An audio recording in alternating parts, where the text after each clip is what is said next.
What's happening, man? Oh, just getting everything in order. Am I early? No, you're fine. Am I fine? I'm actually stuffing a cheeseburger down my gullet as we speak. That's the best thing to do with a cheeseburger.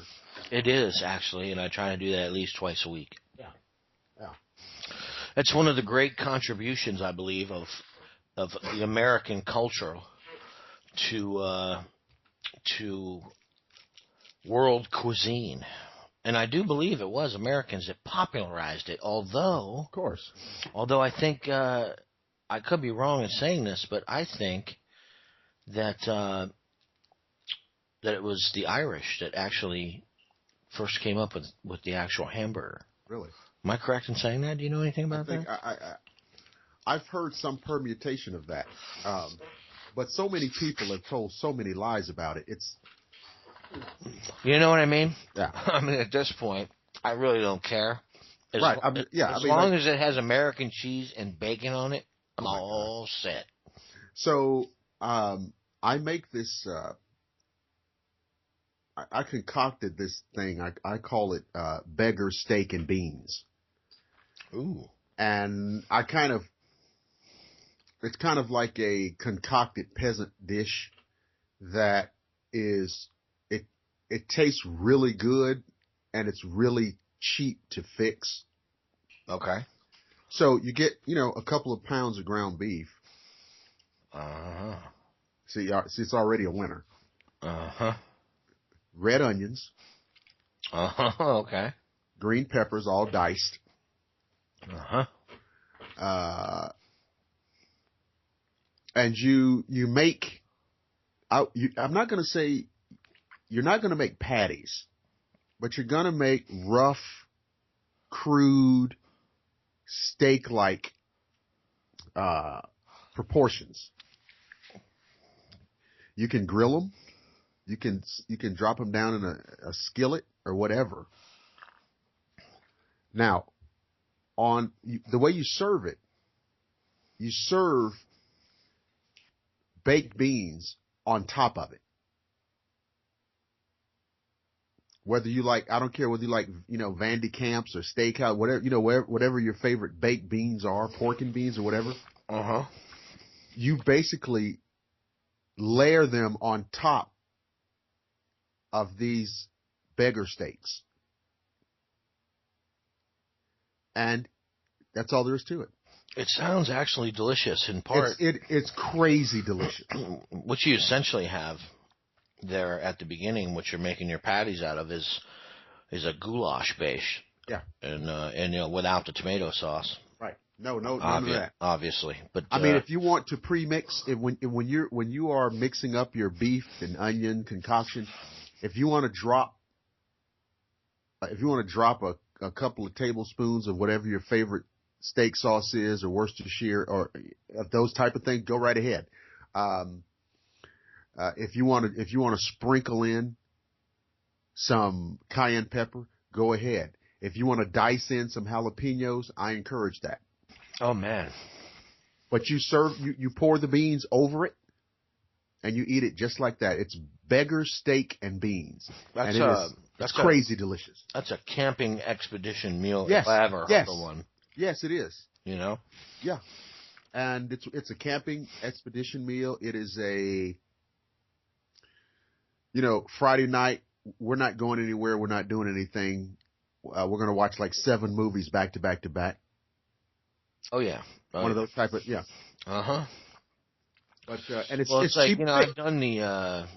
I've done the whole, okay, well, we're going to do the rough camping thing, and we're going to pack our stuff in. It's 11 miles, and, you get there, you start unpacking, you realize, well, all you could really bring was dry goods, you know what I mean?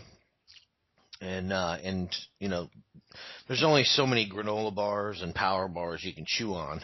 Yeah, like one.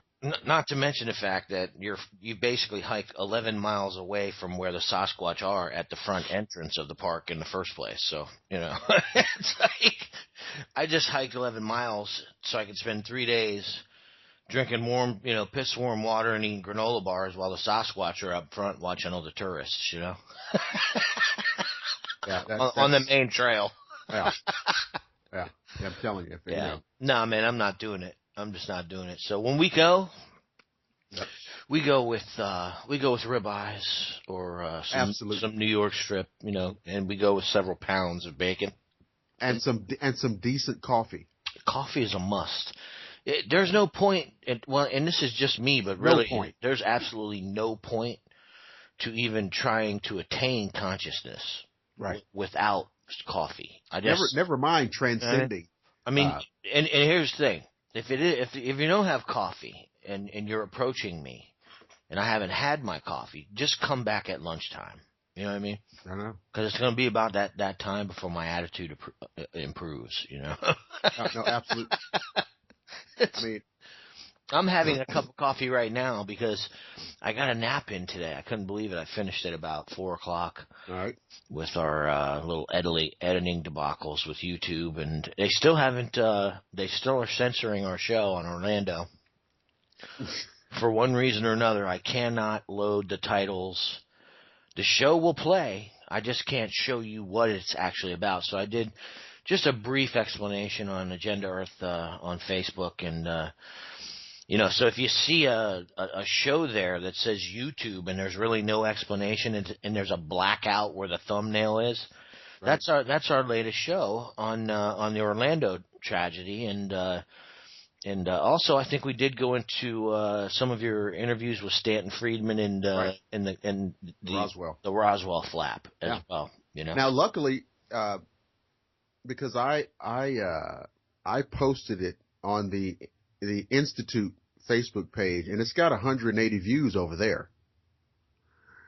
So that's awesome. Yeah, folks are getting to hear it anyway. And it's so funny because look. Well, are you actually having trouble with the thumbnail as well and all that? I had when you sent it to me, I noticed that the thumbnail would not post to Facebook. And I really did not think anything about it until I started talking, till you called me. Uh-huh. But before you even called me, I just went ahead and I just put up a show logo, and I put up a link and, a little description, because I figured, well, I thought it was a glitch. I was thinking that's what it was. Yeah. And turns out it's not. But that's fine, because again, people are still going to hear the show. People obviously have been hearing this all day since we put it up. And anybody, some little cubicle geek somewhere, because that's all it is. Uh-huh. Some little Poindexter somewhere. And some wingtips and a bow tie. I love the way you say that. It's just right. So good, man. Some little,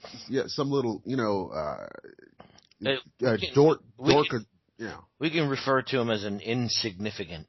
A Dorkosaurus is, sitting in there, and they saw the word Orlando, and they went crazy, and just whatever, and. It's so silly.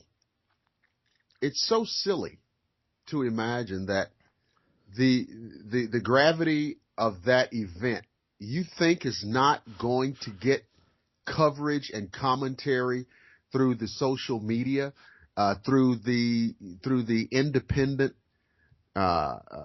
information outlets like Agenda Earth. Yeah, it's strange. Yeah. I mean, it's like trying to hold water in your hands. You're not going to contain this. Yeah, that's not happening. It's odd, man. All of this is odd. I look at what happened, and we went over it in depth last night, what we thought about it. The tragedy hits home to Melanie and I because, like I said last night, man, both our kids are in college up in the area, and today her children reacted to it because they hadn't heard from her, and there's a miscommunication somewhere in there, and you could tell it's a very serious situation in the minds of these kids that are in college in the Orlando area.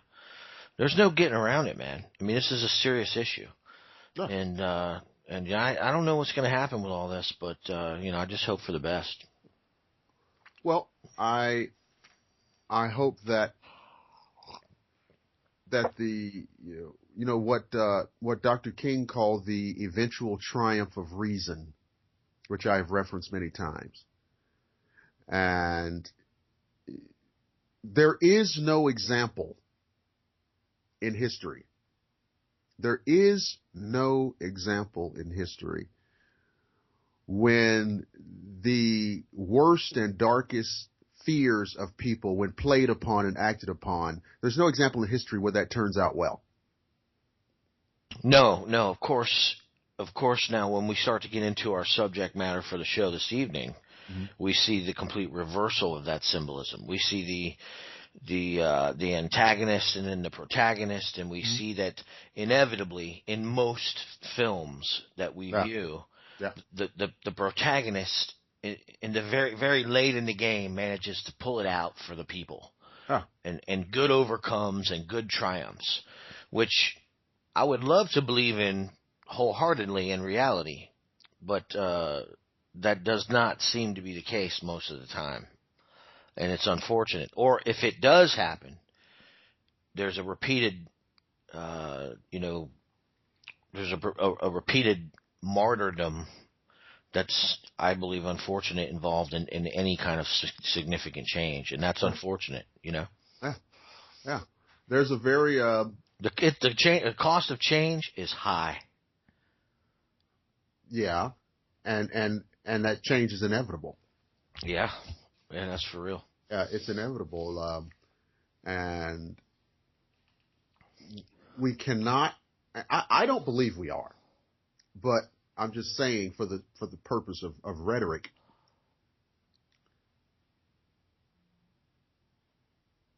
You cannot surrender to these primal fears, because the nucleus of that fear is ignorance.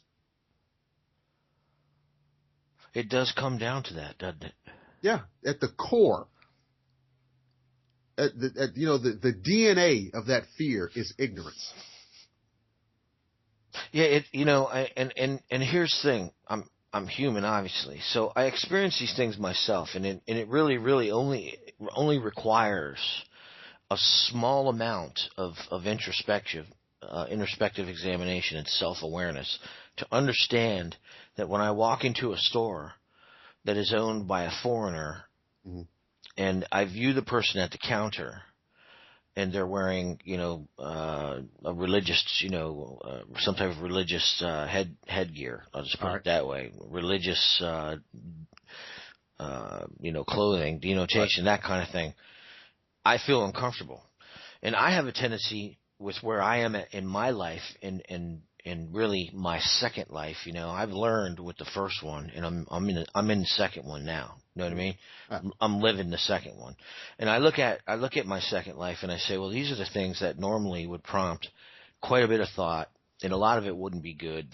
And I look at the situation now, and it's like I recognize reality for what it is.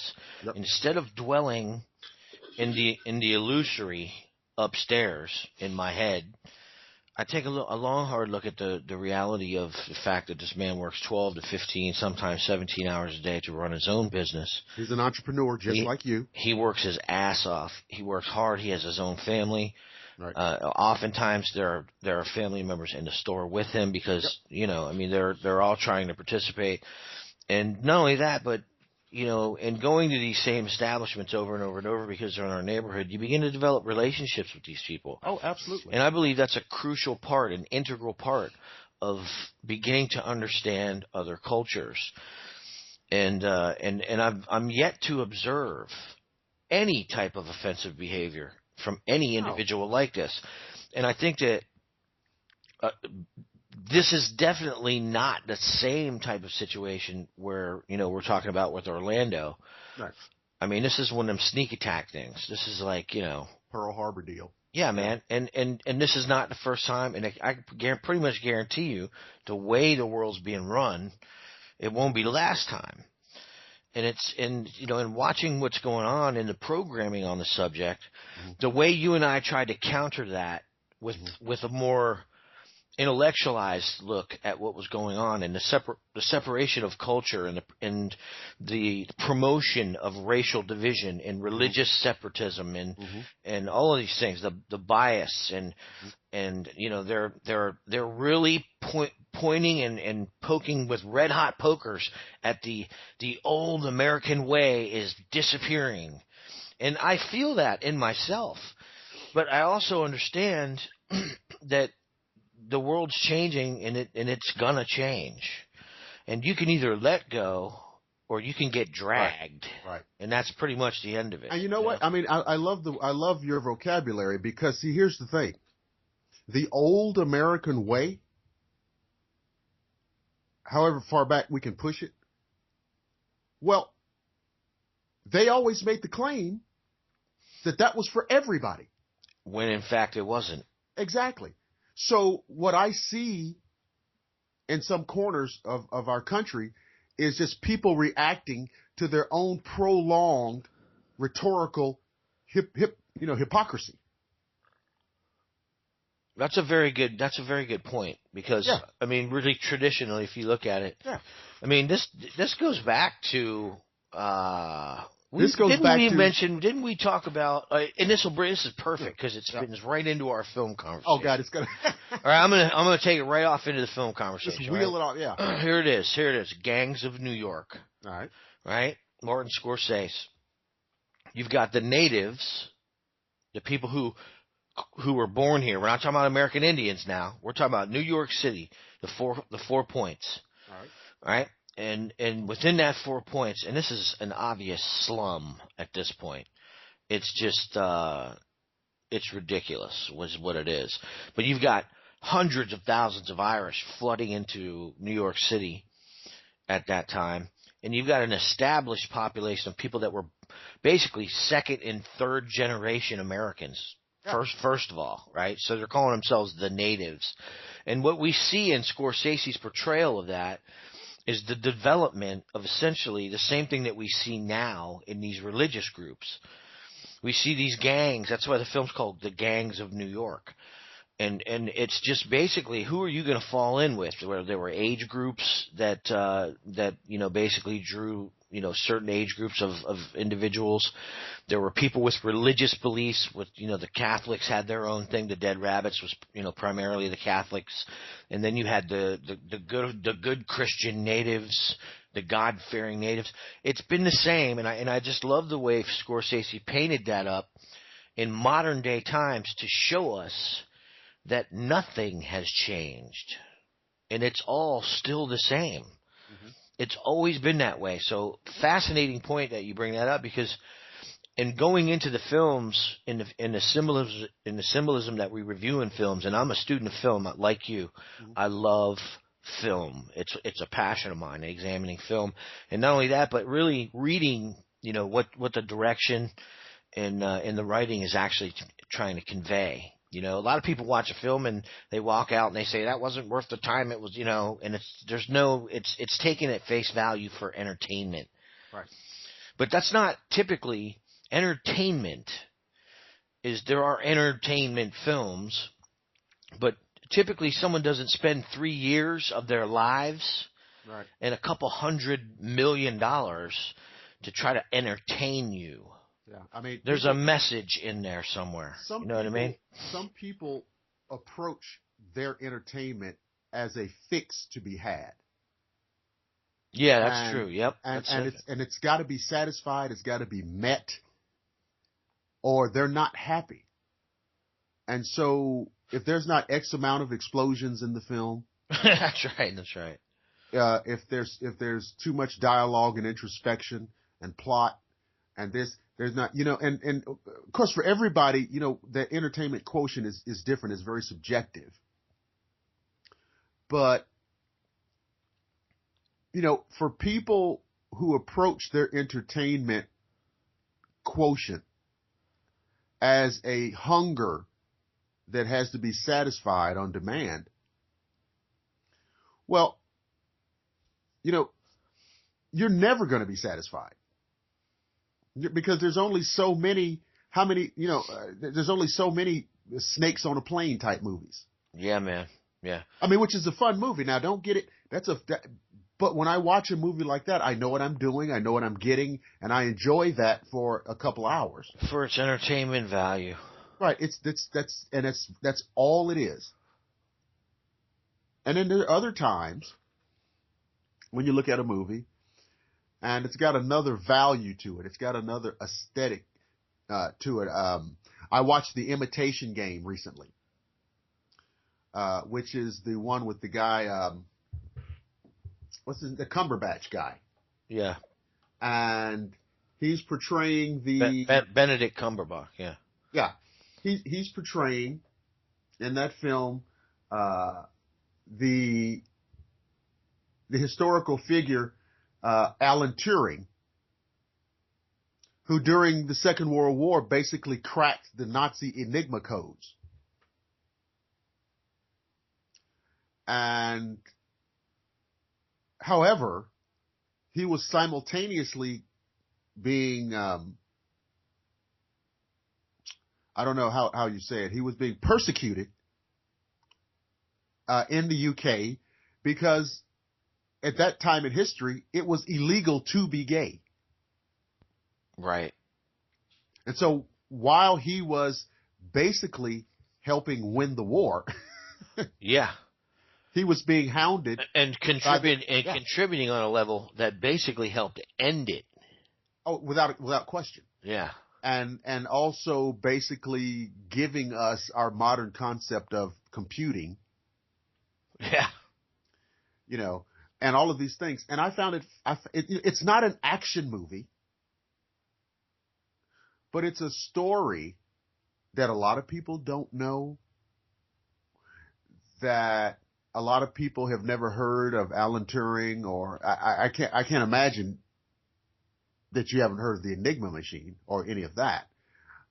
But it's a story that's actually relevant to you and I, and even the people who don't know that it's relevant to them. That's right. Okay. You talked about playing into fears, and I just thought, you remember what we did to the Japanese Americans after Pearl Harbor. And in 1941, 1942, that seemed completely reasonable to people. Well, in spite of the fact that the Nazis were doing the same thing 7,000 miles away to the Polish Jews. You know what I mean? Right, exactly. At the exact same time. But the point is that while we sit here and look at that and recognize it as an abomination, the people in this country at that moment in history thought that was absolutely the best thing to do for all concerned. Yeah, it was necessary. And it was because they were afraid. Now, there's no question that there was a racial component to that. Of course. It was a lot easier to do to people who they viewed as culturally or ethnically other. It's always easier. Right? There's no question.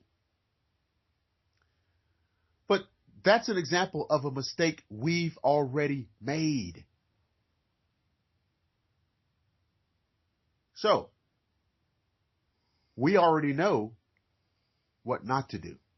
And that's not something that we're not being forewarned in other Hollywood pictures that can happen again. There's a movie with Bruce Willis and Annette Bening that's called The Siege. and it's got Denzel Washington in it, plays an FBI agent, and there's a few terrorist acts in New York City, and they actually go to the extent, because the attacks continue, of calling the military in, Yep. instituting martial law, instituting these camps, these same exact camps in New York City, and anyone of Middle Eastern descent is rounded up, regardless of whether they're wearing FBI badges. And this is, I mean, this is how it got out of control. We saw waterboarding in that film. We saw illegal activities and torture. And people like to think that those types of things didn't happen. I got news for you. That stuff is still going on. You just don't hear about it. Right. And we see in the symbolism and in the excellent writing, and particularly the direction, in a lot of films, a lot of precursor to history stuff, prehistory stuff, man. Where we're talking about these action flicks, I think that there are a great many. I look at film from the direction standpoint. Right. I follow certain directors. There are certain directors that you absolutely know you're going to go see an action film with meat sacks shaped like human beings exploding, and there are going to be body parts flying everywhere, and that's the primary interest in seeing a film like that. It's a shoot 'em up, bang 'em up, good guy, bad guy symbolism thing. But then there are other directors that will take on similar subject matter. I would love to bring up Apocalypse Now. Right. And I think that film and that film in particular really started to open my eyes to the entire Vietnam controversy. In addition to that, Full Metal Jacket. I think what we see in those two films is a and this is from speaking to Vietnam veterans. In addition to that, a lot of what was going on over there, man, our guys didn't even know what the hell they were doing. What they were doing. Right. They were just over there saying, "Shoot in that direction." You know what I mean? They didn't know where anything was coming from. It was the most disorganized, and I was like completely shocked at some of what I saw there, because in both of those films, there's a lot of accurate historical depiction, right, which I thought was incredible. When you're watching the film, you don't realize that it's a film, and you don't, typically pick up on that because of suspension of disbelief, and you're sucked in and you're watching, the characters got you. But a lot of these things actually happened, and it's just so fascinating to me that Hollywood has the ability to. There are people like you and I that use a different medium, right, and they're trying to get the truth out. It's just not received as the truth. And they can't really promote it as the truth unless it's called a documentary, in right, which case it takes a lower position in the hierarchy, right, of filmmaking standard. That's absolutely true, because I am a documentary junkie, but I realize that is not the mainstream. Okay, I realize that. I mean, I can't even tell you the binge watching of documentaries that I've done, but I know that that's not really representative of anything. So producing a documentary is, to me, a great thing, but it is going to take a lower tier on the pyramid of entertainment, visual media. It just is. And so unless you have the kind of finances or financial backing to produce a dramatic film, you're going to Well, I think that there are some directors out there that used to be actors, that I follow their careers closely, and they have a tendency, or they have a pattern of making films that really could be construed as, loosely as documentary type films, although they're put out as films. I recall in particular George Clooney's career. I've been following him closely. Mm-hmm. He put out a film called Good Night and Good Luck. Did you have the chance to see that? The Edward J. Murrow story with CBS and Edward R. Murrow. Edward R. Murrow. That's right. Yeah, and basically it chronicles the realization within mainstream television media, and it chronicles the death of free speech media is essentially what it covers, because they went after McCarthyism. They went after McCarthy directly, and they knew exactly what they were going through. And there are a lot of transcripts, and I've done a lot of looking into this film, and it's an accurate portrayal of what happened. And they did, in fact, were largely successful and participated in getting McCarthy into some serious shit over what he was doing. And it was back when television was more simple. It was, this is what's happening in your world today. Mm-hmm. I mean, they actually had commercials still. I mean, it's obviously silly and contrary to scientific knowledge now, but they had, smoke Kent. If you're going to smoke Kent cigarettes. They're just simply the best. You know what I mean? They're broadcasting smoking cigarettes as like it's a popular thing. You know what I mean? Like everywhere they went in the studio, somebody had a cigarette lit. They were all chain smoking. It was funny, to look back at that time period, but to see the power that the media had. And in the end, when McCarthy is in a way deposed from his socialist communist labeling movement that he undertook, every one of those guys at CBS was handed their pink slips. So while they succeeded in getting what they needed to get accomplished, in recognizing that constitutional rights of the American citizen were being trampled through the simple accusation with no physical evidence, and there were many people accused and their careers ruined over this. Sure. At the same time they accomplished that, they also basically ended their careers by doing it. And it points to the fact that there are larger and more powerful forces behind these television networks. And that was very clear by the end of that film, and I highly recommend it. It's called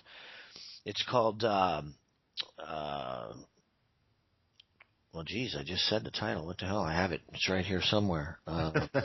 My God. Good Night and Good Luck. Yeah. And it was directed by George Clooney. A fine historical film, and it's got Robert Downey Jr. in it. It's got our guy Frank Langella in it.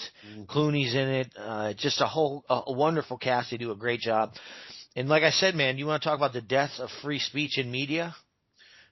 I think he does a fine example of chronicling the moment that it was time the media took note that their jobs were at risk and that certain subject matter was off limits. Yeah, that's probably, I have very few bones to pick in the free speech arena, and that's one of them. And what I mean by that is, when you start telling me we don't want you to talk about a whole subject, see, to me, that's crazy. That's crazy. And all you're doing is communicating that whatever that subject is has some real relevance to it. So you're not discouraging anybody from being interested. Well, we've got to stay off of that topic. Why?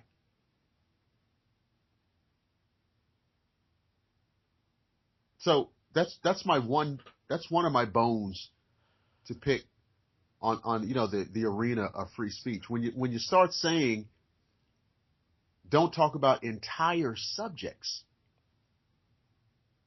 Yeah, man, free speech, it's just become very obvious. I mean, if you really look at the people that they choose to represent these mainstream media news channels, right, we're not getting an objective review of what's going on. If I say the word Fox News Network, the first word that pops into a 99 out of 100 people's heads is Republican. If I say the word MSNBC, the first word that pops into most people's head is Democrat or liberal. I mean, you cannot avoid this. And if you really look at that, there's symbolism that's already been absorbed in this. Yeah. We can all see that there is not an objective evaluation going on. It's continuously spun to represent that given party's policy, that given party's opinion on the subject, to gain support, particularly at times where it's critical in election years and that kind of stuff. And I think that what we're seeing is media that is bought and paid for. Where television media is concerned, I can reference a media, and there was an interview with, I believe it was, I want to say it was a Rothschild. It could have been a Rockefeller. But he said, and I quote, and the video is on YouTube, "The death of free media, or media freedom, or free speech." He was quoted as saying at this meeting with all of the heads of the major newspapers and television networks, and it was like an award ceremony for these people, "Were it not for you," he's being quoted, we could not have accomplished what we set out to accomplish. Mm. And this is like an individual man saying this. And it's perfectly stated. You know, I think going into film tonight, man, we have some excellent representations of this kind of stuff that we could get into, man. What do you think? I think absolutely. In addition to that, man, let's do a guy thing too, man, because I'm a banger kind of guy. But there's some real intelligent guy stuff out there, and I think we need to try to like promote some of that too. You know what I'm saying? Like there's some good action films out there that speak volumes to the way young Americans have been taken advantage of in wartime situations. Unbelievable films.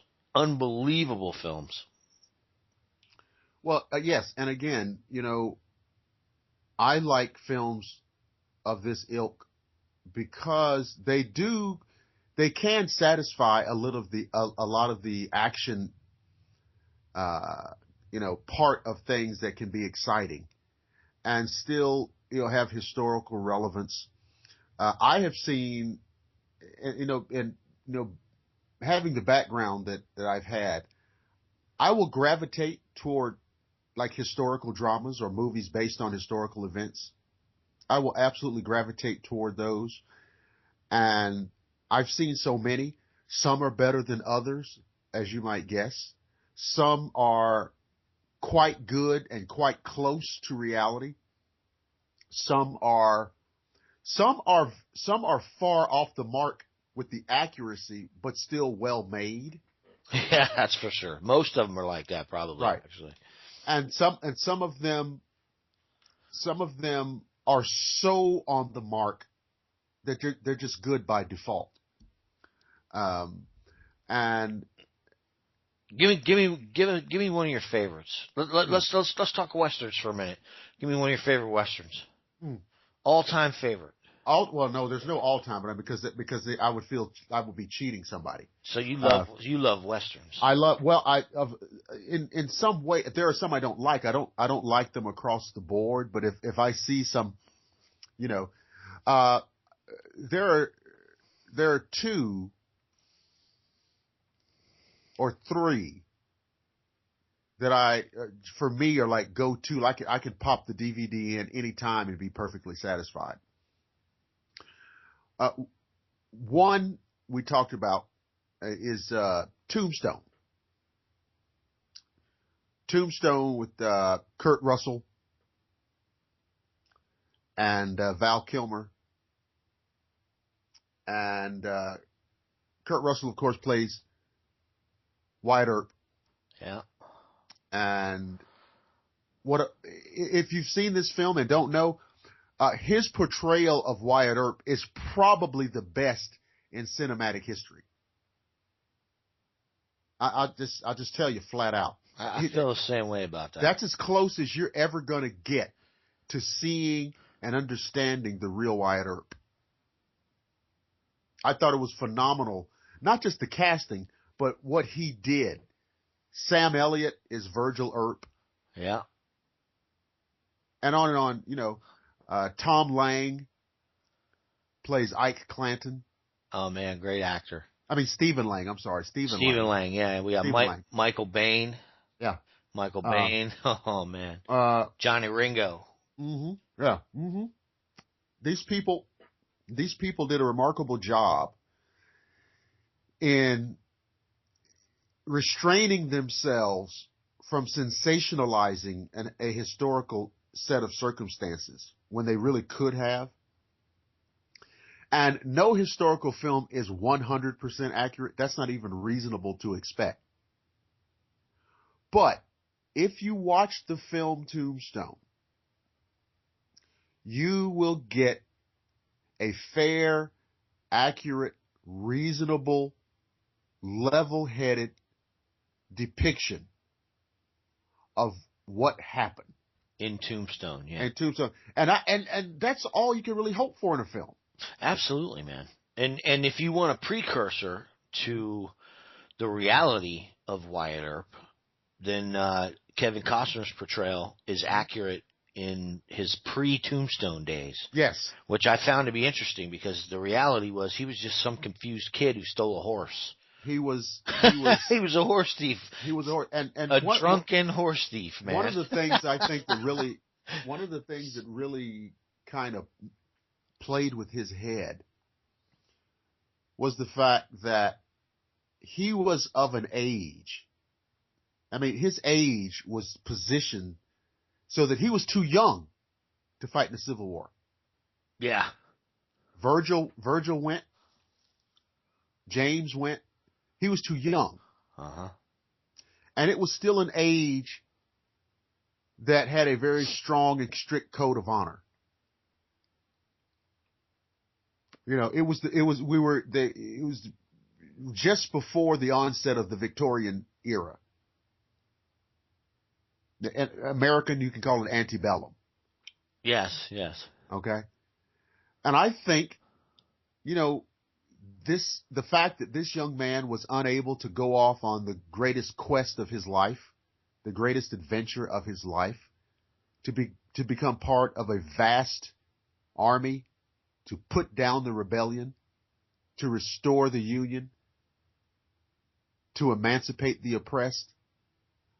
I think it messed with his head. Yeah, that probably was a contributing factor to the delinquency that he definitely participated in, man. And he was tearing himself down. Not to mention the fact that his wife died. It was devastating.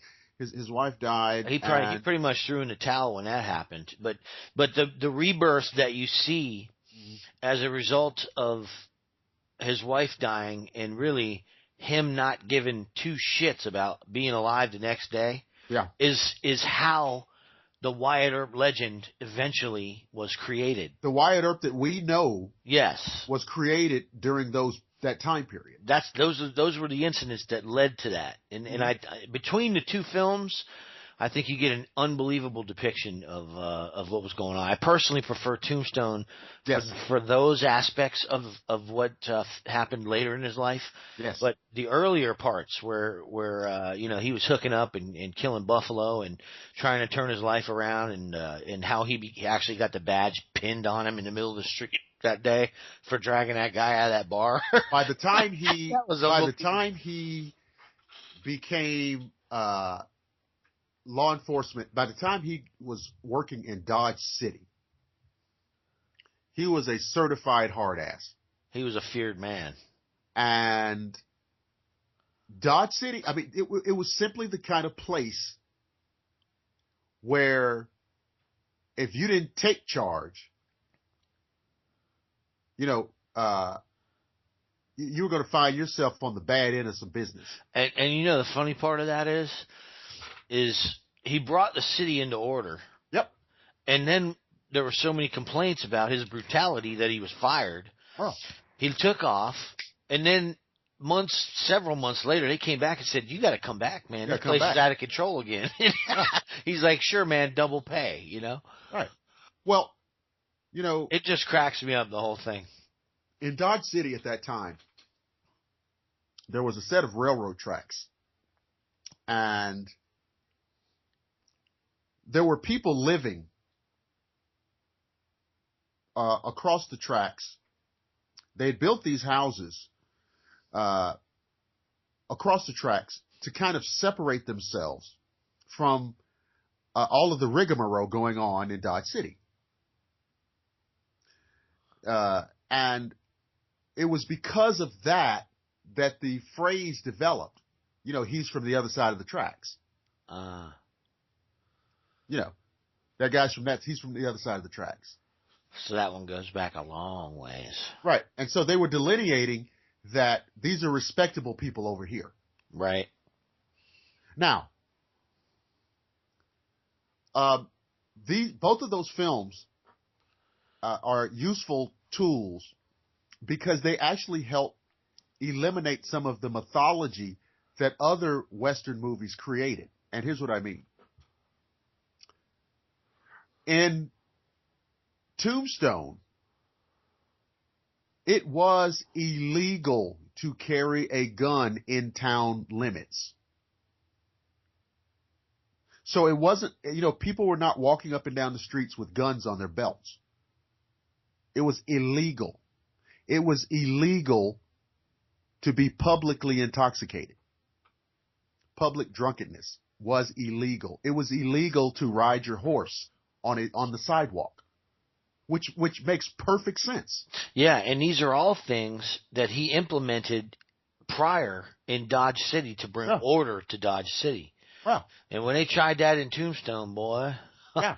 Well, the big problem in Tombstone is very interesting. Tombstone, the town of Tombstone, sat inside of Cochise County. Therefore, it was technically under the jurisdiction of the Cochise County Sheriff John Behan. And John Behan had a very cozy, nice, buddy-buddy relationship with a loose confederation of cattle rustlers that were called the Cowboys. Right, he was getting paid off. Yeah.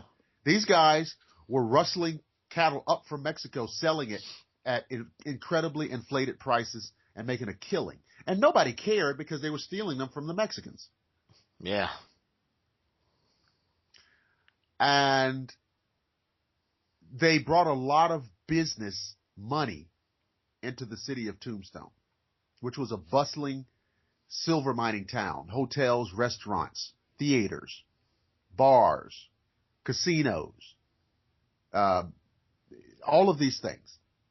The Cowboys were bad for the town, but they were great for business. Mm-hmm. And the Earps, by which time Virgil was town marshal, were coming at odds with. They were breaking every rule in the book. They were out in the street, drunk, walking around with pistols on their belts, riding their horses inside of a saloon. Inside. Well, just straight up maniacs, man. Right. And hey, this is the same thing. This is basically terrorism. It's total terrorism. And it was there were personalities involved. You know, a lot of it was this guy doesn't like that guy.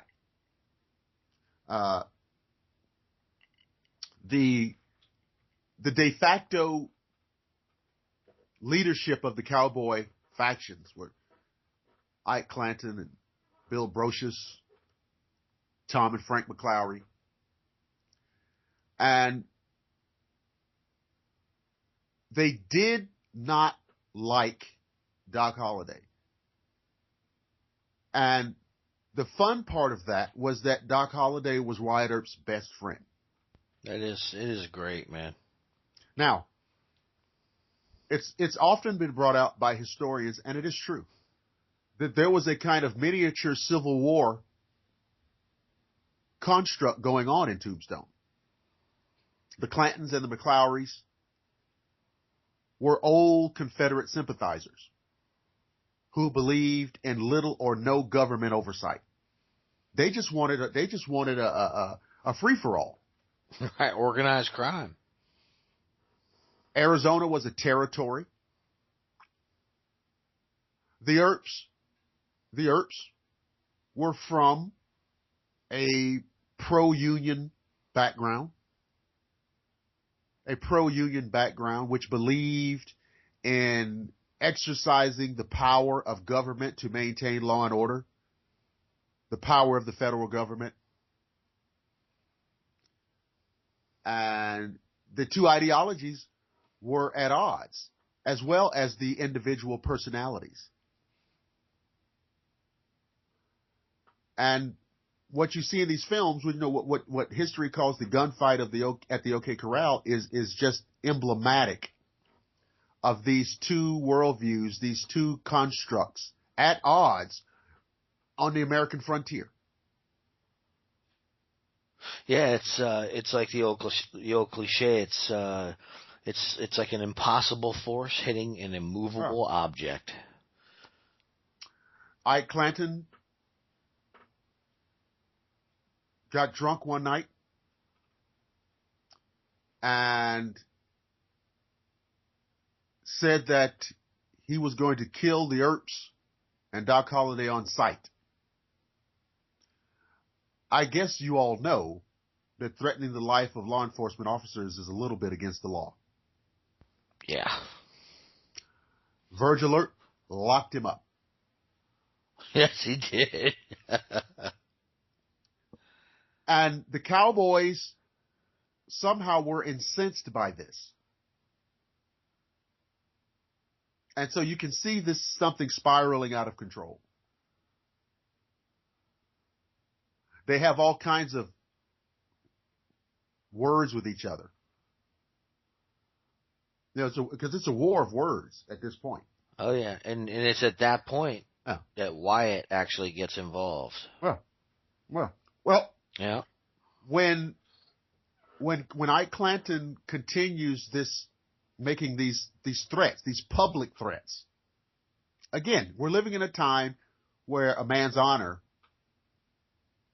has a whole different meaning. And not only that, the Cowboys are carrying guns in town limits. So they're breaking the law. They're threatening our lives. Let's go get them. So the Earps had all of the legal cover that you could imagine. I mean, that was in place. They had the legal cover. People get confused because there were personalities involved and there were personality issues. These guys really actually did not like each other. Yeah, and it's interesting also how the one basic supporter, Cochise County Sheriff Behan, actually deputized several cowboys after the shootout. Right. Like the Earps had done something, right, bad by trying to disarm these gentlemen. Mm-hmm. It's just a fascinating story, fascinating point in history. Yeah, it's absolutely fascinating. It takes you back to the core of the foundation of what really America was built on. Just brutality. Listen, this is the way it's going to be. Settle down or get shot. You had factions. You're going to get shot. That's the end of it. You had factions there where you had factions with a couple of competing interests. Now look, the Earps and the Clantons and the McClowrys all wanted to climb the ladder. They all wanted to get rich. So let's get that established. However, the Earps, or the Earp faction, if you will, they had this law and order streak a mile wide. They just had a different code. They were doing it legally. They thought that American civilization should be brought into the Arizona territory. That's right. That's right. The people like the Clantons and the McClowrys believed that it should just be a wide open unfettered, just running hog wild, Yeah, run amok. running amok. And that scenario is echoed in about 25 John Wayne films as well. Of course. I'm a huge John Wayne fan, and I've watched almost all of his movies, and there are quite a few movies. But that same thing is echoed, where you have, and it's still to echo to this day. I watched a film about a month ago called Sweetwater. I don't know if you've seen it yet, but it has an actress I described to you the other night, the new one, where she and her husband are just trying to settle down, and and this one actually involves the religious aspects of religious zealotry moving into these Western settlements and trying to take over. Because first you had the law and order thing, then once that was settled, you had a little bit of that in there. Now you've got you've got the county sheriff, you got the marshals, and there's relative law and order. But then you have these barons that are coming in, these cattle barons, railroad barons, and then you have the religious people coming in. Another great film where you see a clash between corporation and religion is There Will Be Blood with Daniel Day-Lewis. Excellent film. With the oil man. I don't know how that film didn't get, and he didn't win an Academy Award for that, but I got news for you. The man should have. It's a slow film, but it's well worth watching. And a very accurate depiction of the beginnings of one of the largest oil companies on the planet still to this day. It was almost like he warmed up, and it was a fine performance, but it was like a warm up for Lincoln. It was, wasn't it?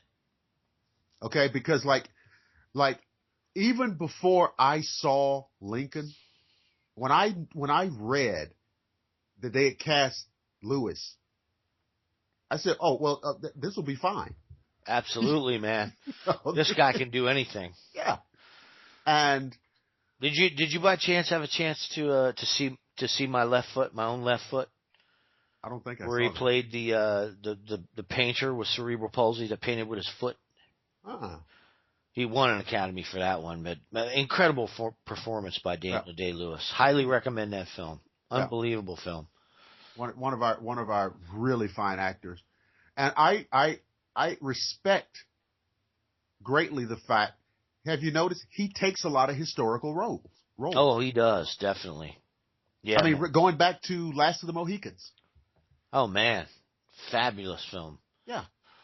Excellent Michael Mann film. He must have a thing about history, because I'm sure that he has his pick of opportunities. Oh my God, yeah. Right? In the Name of the Father, true story. Come on, man. Yeah. Unbelievable, man. This guy's career is like unbelievable. So, these are